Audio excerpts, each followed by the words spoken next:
বিশ্বকে চমকে দিয়ে আফগানিস্তান তৈরি করেছে এক অত্যাধুনিক বাস। সফলভাবে একটি বাস তৈরি সম্পন্ন করেছে ইমারতে ইসলামিয়া সরকার। আফগানিস্তানের ইতিহাসে নিজ দেশে নির্মিত এটি প্রথম বাস। সদ্য নির্মিত এই বাস দেশের নগর পরিবহন সেবায় ব্যবহৃত হবে। তালেবান সরকারের মুখপাত্র মৌলভী জাবিহুল্লাহ মুজাহিদ হাফিজাউল্লাহ এক পোস্টের বিবৃতিতে এই তথ্য জানিয়েছেন। উক্ত পোস্টের নতুন তৈরিকৃত এই বাসের ছবিও শেয়ার করেছেন তিনি। যুদ্ধবিধ্বস্ত আফগানিস্তান কিভাবে বাস তৈরি করলো, কিভাবেই বা অর্থনীতির চাকা দ্রুত ঘুরে দাঁড়াচ্ছে আফগানিস্তানের, তা জানাবো আজকের এই ভিডিওতে। চলুন শুরু করা যাক।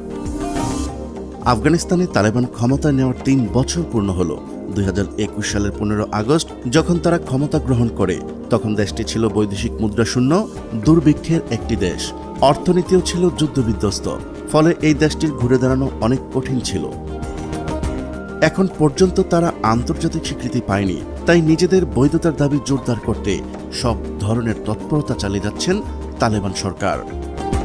এমন কঠিন সময়ে তারা দেশীয় প্রযুক্তিতে উন্নতি সাধনে সচেষ্ট। গত বছরের শুরুর দিকে তালেবান সরকার এক অত্যাধুনিক সুপার কারের মডেল প্রকাশ করে, যার নাম রাখা হয়েছিল মাডা 9। এই গাড়িটি সম্পূর্ণ দেশীয় প্রযুক্তিতে তৈরি করা হচ্ছে এবং এটি আফগানিস্তানের প্রযুক্তিগত সক্ষমতার এক নতুন দৃষ্টান্ত।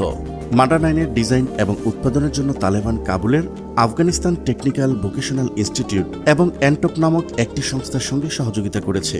গাড়িটি প্রদর্শনের সময় জানানো হয়, এটি আফগানিস্তানের জন্য একটি গর্বের বিষয়, যা দেশের প্রযুক্তি খাতের উন্নয়ন এবং আত্মনির্ভরশীলতার লক্ষ্যে একটি গুরুত্বপূর্ণ পদক্ষেপ।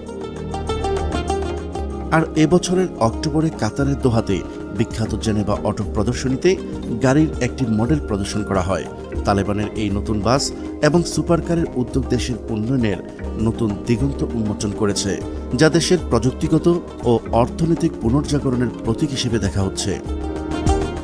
কিন্তু তালেবান সরকার তাদের আইনশৃঙ্খলা প্রতিষ্ঠার মাধ্যমে ব্যবসা বাণিজ্য পুনরুজ্জীবিত করতে পেরেছে। মৌলভী জাবিহুল্লাহ মুজাহিদ বলেন, আফগানিস্তান আল্লাহর রহমতে আত্মনির্ভরশীলতা ও উন্নয়নের দিকে এগিয়ে যাচ্ছে। প্রিয় দর্শক, আজ এই পর্যন্তই।